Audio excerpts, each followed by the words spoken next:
On the news, Tinubu condoles with families of Niger State tanker explosion victims.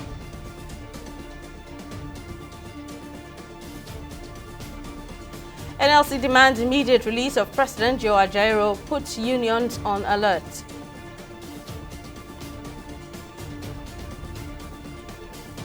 And Abure-led Labour Party withdraws automatic ticket for Peter Obi and Alex Oti in 2027.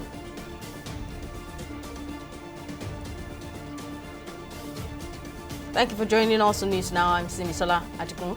The Nigeria Labour Congress (NLC) has demanded the immediate and unconditional release of its president Joe Ajaero, who was arrested by security agents on Monday. Ajaero was arrested at the Nnamdi Azikiwe International Airport, Abuja, while on his way to the United Kingdom on the invitation of the Trade Union Congress (TUC) of Britain. In a statement issued on Monday, the NLC Head of Information and Public Affairs, Benson Upah, described Ajaero's detention as a brazen act of lawlessness and intimidation and completely unjustified under the laws of Nigeria. Upah says such actions are not only undemocratic but immoral, as well as a direct affront to the fundamental rights of citizens and organizations to lawfully express their views and carry out their activities. According to Upah, Ajaero's whereabouts and state of health are yet to be ascertained, as all efforts made to get in touch with him have proved abortive. Upah says the union has put all its affiliates, state councils, civil society allies and patriotic Nigerians on the highest state of alert in the light of this troubling development.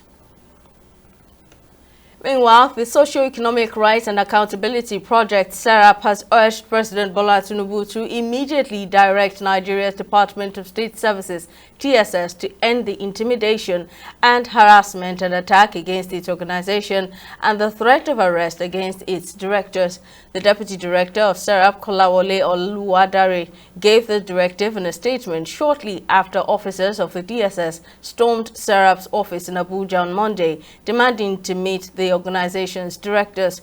The incident happened barely 24 hours after Sarup urged President Tinubu, that is, to leverage his leadership and authority to instruct the Nigerian National Petroleum Company Limited to promptly reverse the seemingly illegal and unconstitutional hike in the pump price of premium motor spirit, commonly known as petrol, at its retail outlets.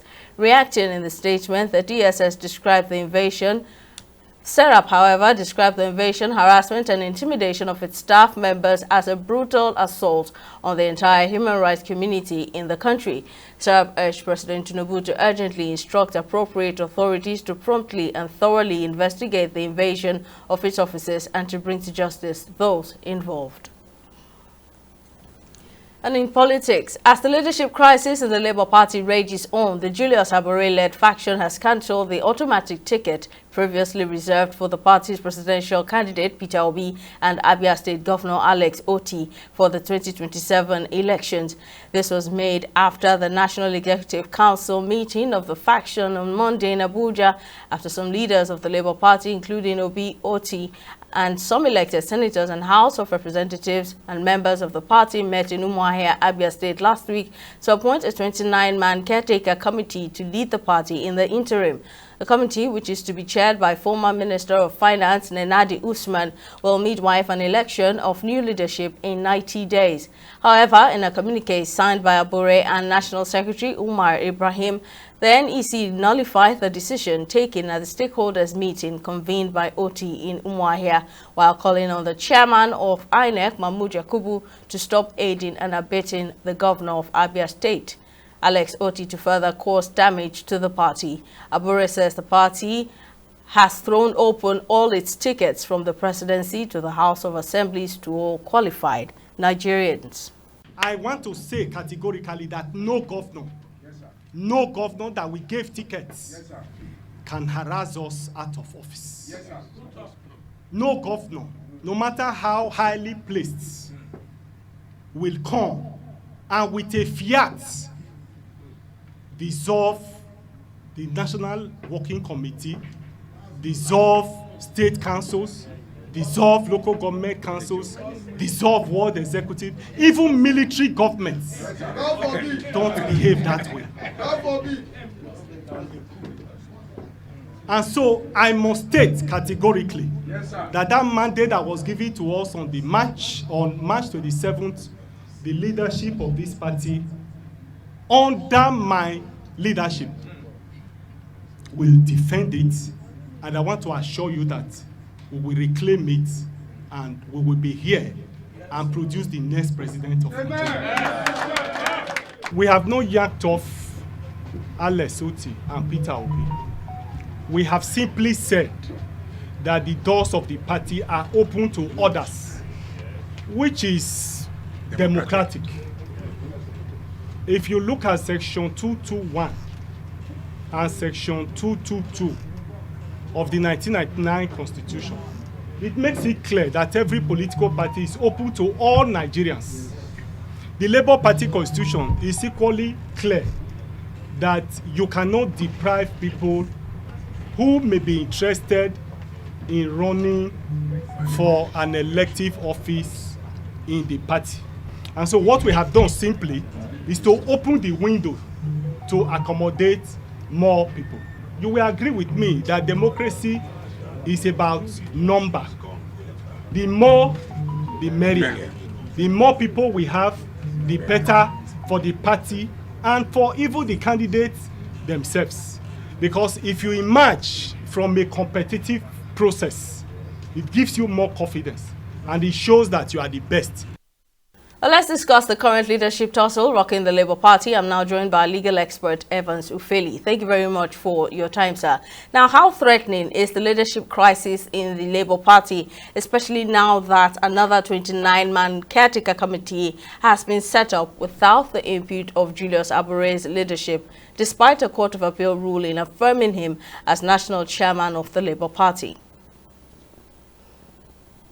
Well, this is further going to disintegrate what is left of the Labour Party, because we've seen the crisis and infighting going on in that party. Before now, there was this general statement that, Abure conducted a congress that was sectional and he did not make proper consultation.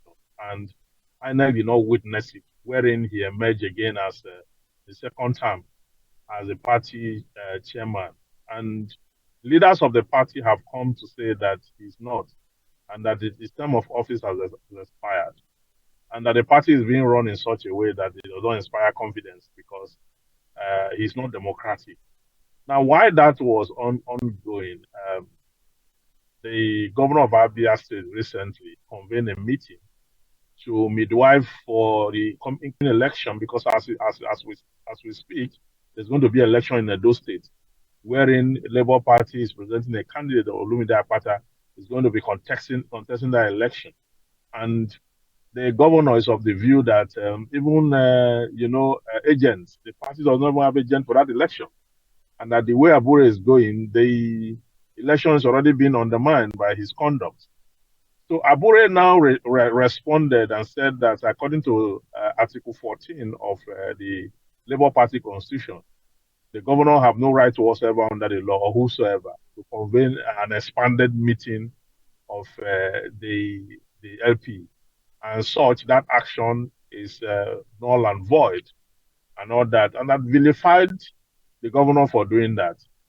Then he went further to say that if you look at Section 82 of the Electoral Act, wherein a party is organizing for a change of ESCO or for the appointment of one or two persons or whoever, the INEC is supposed to witness it.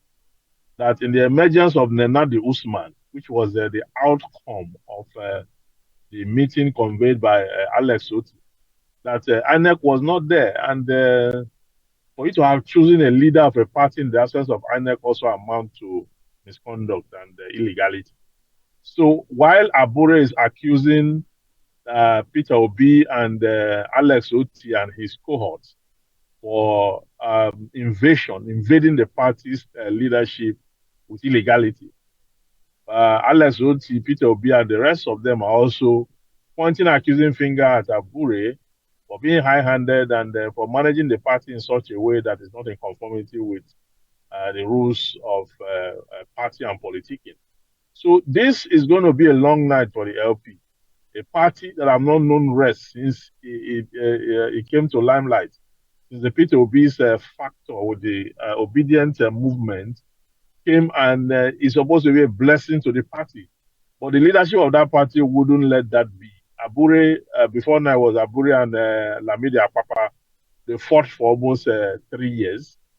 That one seems to have doused down. Then Abure now and Alex Oti and Peter Obi, and now the infighting is so much to the point where Abure have said that all positions, all tickets have been thrown open for any qualified person. That Obi will no longer be the presidential flag bearer of the LP in the coming election. And in so doing, for me, I think that this war is going to destroy whatever has been built over time if it's not properly managed. And to also see that opposition parties are also sponsoring the infighting to ensure that that's an allegation anyway, but it's not far from the truth. So if the LP want to sustain that political party and give it a face, because it's the only what look like a third force that's available, but now it's been eroded. Their prospects are being crushed. The whatever it is they have is being ruptured. And to say that experienced politicians like Peter Obi and Alex Oti are in that party, they're trying to make a correction for what Abure is doing, while the correction seems to be throwing up more illegality into the system. And at the end of the day, they're going to find it very hard to resolve this. What then is your take on the action of the Abure-led executive cancelling the automatic presidential ticket previously reserved for its 2023 presidential candidate?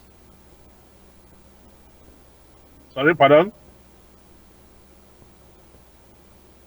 Can I get that question again? I asked, what is your take on this action by the Abure-led faction cancelling the 2023 presidential candidate, tickets for Peter Obi and Abia State Governor Alex Oti for the 2027 elections? I don't think that is the way to go. Peter Obi's emergence in the party brought the party to limelight, and as such, the party should have managed its affairs in ways that they will give him that support for the coming presidential election. But now that he's saying it's being thrown open, it's a factional decision anyway, because Abure's faction of the Labour Party, there's also other factions. So this infighting that is going on may erode whatever it is this party have built over time. And I don't think division and divisibility is what they need in that party. I think that they should come together. They should come together. The elders of that party should call all warring parties together and ensure that it's either they ratify Abure's position or they find a way to take him out through the legal system, or whichever way it is, whether the action of Oti and Obi and this meeting they convene, whether it's proper, is another issue entirely, because for me, it seems like the Oti and Obi, they are using illegality to chase illegality. And when you do that, the court will struck out both sides, depending on how the case is heard. So it's not a good idea that you flew it open for everybody. The ticket reserved for Peter Obi is now flown open for any qualified person. The party has not gotten to that level where it can just open the floodgate for anybody to pick up his presidential ticket. They have not got to that level. They need to consolidate on what they have done already in 2023. Consolidate on it from the Edo election, from there to 2027, and then see how LP can become a formidable force that can wrestle power with the APC and the PDP in the long run.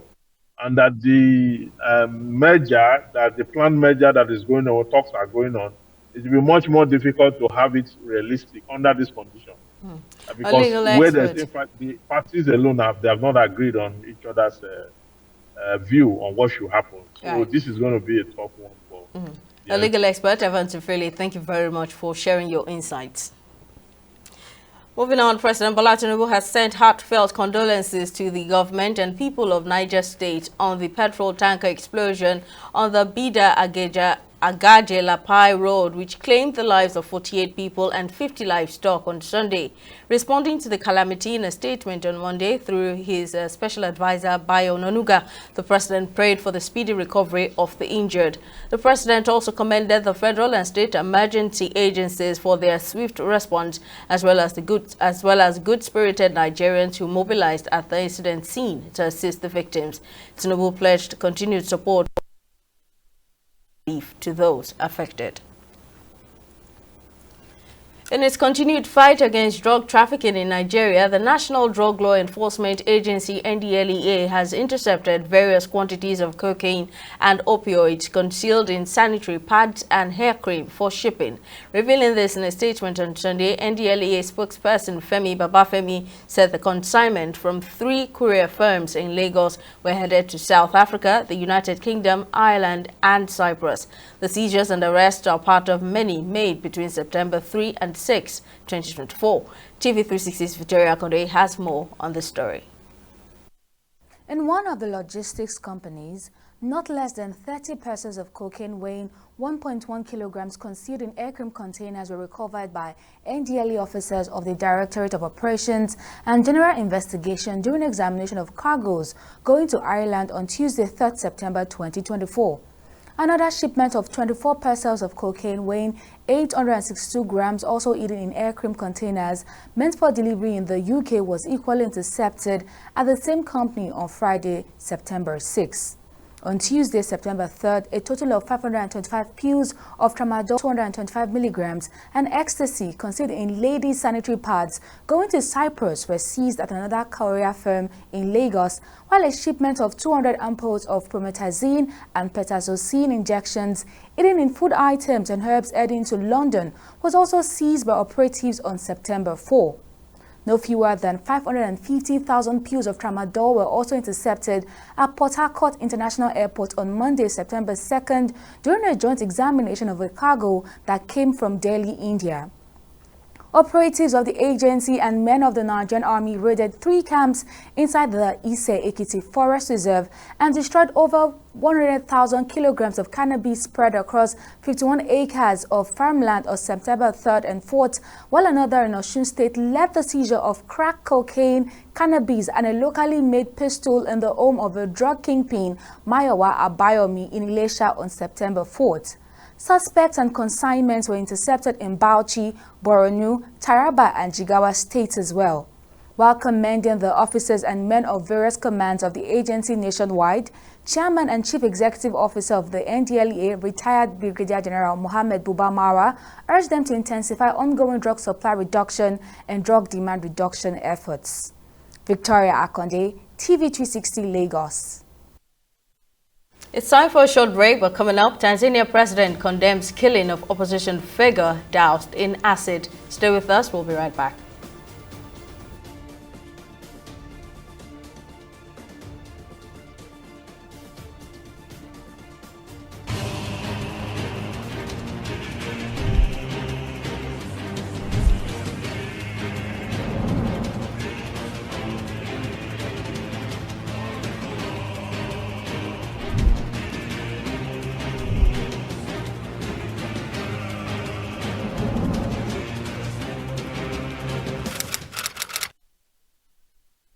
In the last 3 years, we have built a multi-purpose center, which is the envy of all in our constituency. And I can tell you that the people who are living there are already enjoying it.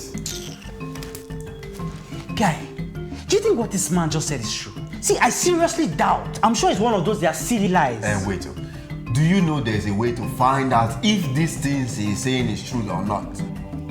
This is the Construct app. It gives people like us a sure way to track implementation of constituency projects. It gives valid and verified information on location of projects, amounts allocated, amount funded, the level of job done, and even the profiles of concerned legislators. You and I can post directly on this app. Are you serious? This is the Go-To app if you want to know how our Commonwealth is being expanded by the government. Wow.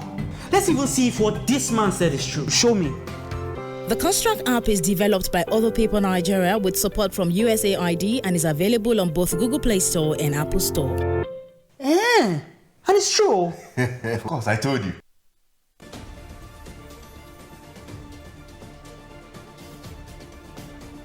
Welcome back. Let's take you through our major stories. The Nigeria Labour Congress (NLC) has demanded the immediate and unconditional release of its president Joe Ajaero, who was arrested by security agents on Monday.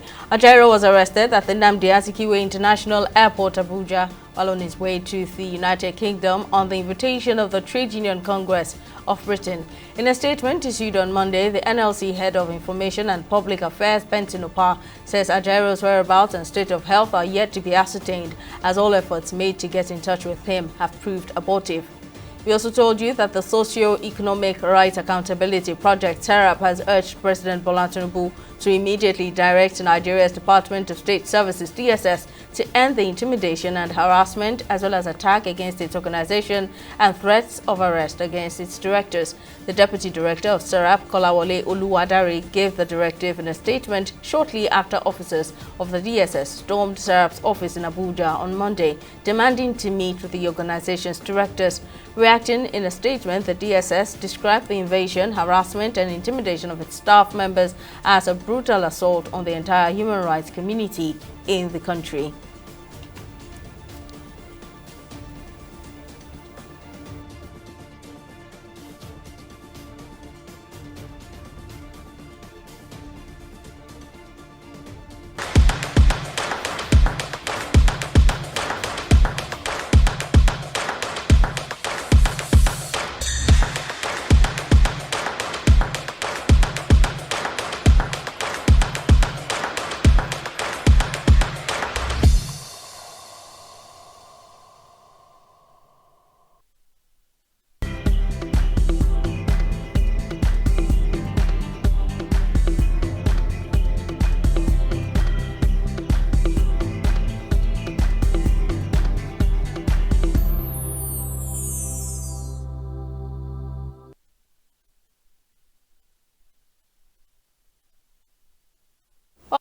Joy Chejim has more stories in the world of business. Over to you, Joy. Thank you, Simi, and welcome to Business News. Now, Africa's largest refinery, Dangote Oil Refinery, has set its sights on capturing Nigeria's $267.7 million polypropylene market starting in October as its largest oil and gas project edges closer to full operational status.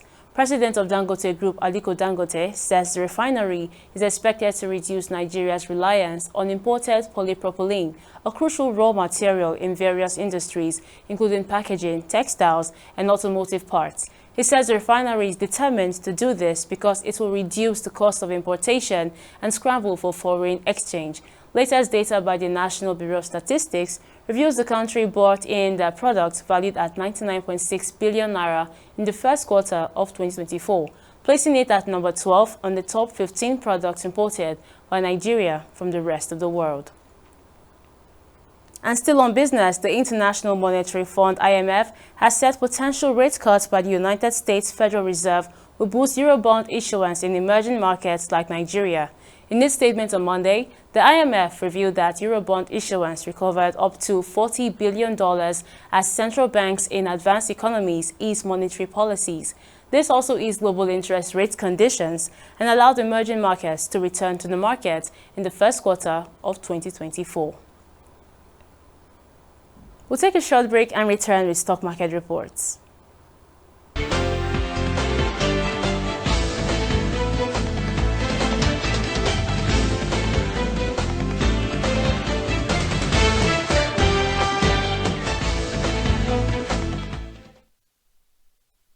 Welcome back. Nigeria's equities market recorded a bearish trade on the first weekday of trading, losing 0.24%. Now, on the losing side, LEN Africa came out last with an end-of-day price depreciation of 11.18% at 4 naira 13 kobo, followed by Julius Berger Nigeria. Now, at the end of the first weekday of trading on the Nigerian Stock Exchange, over 774 million shares in 10,412 deals, equating to a market value of nearly 15 million naira, were traded. Now, global markets saw a slightly different trend as the Japan's Nikkei suffered the same bearish fate as the NGX, while the UK's FTSE and the US Dow Jones had the good run on Monday. Now, in the foreign exchange market, the Naira had a minor win to trade at 1,655 Naira against the US dollar on the black market. The British pound is valued at 2,180 Naira and the euro at 1,800 Naira on the black market. That's the business and stock market update. Simi, over to you for the rest of the news. On the foreign scene, Tanzania's President Samia Suluhu Hassan has condemned the brutal killing of a senior member of the main opposition party, Chadema, Mohammed Ali Kibao, who was kidnapped, beaten, and doused with acid. According to local media, Kibao was forced off a bus by suspected security agents while traveling from the country's biggest city, Dar es Salaam, to his hometown, Tanga. His body was found in Ununio, the waterfront district of Dar es Salaam. President Samia has called for an immediate investigation into the horrific murder and denounced the violent act.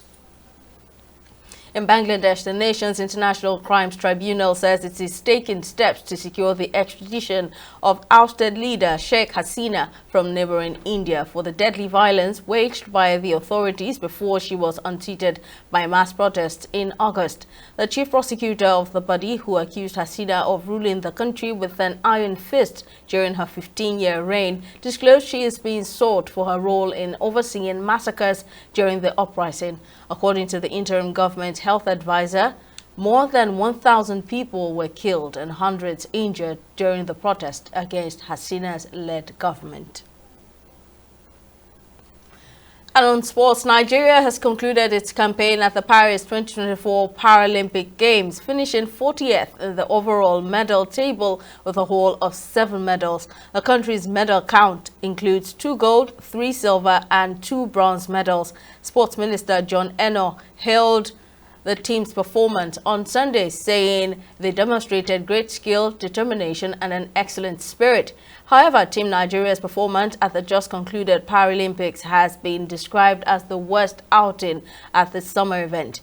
Earlier on, sports journalist Susan Omokoyoloye, who spoke with TV360 Nigeria, says full preparation is crucial for such international games.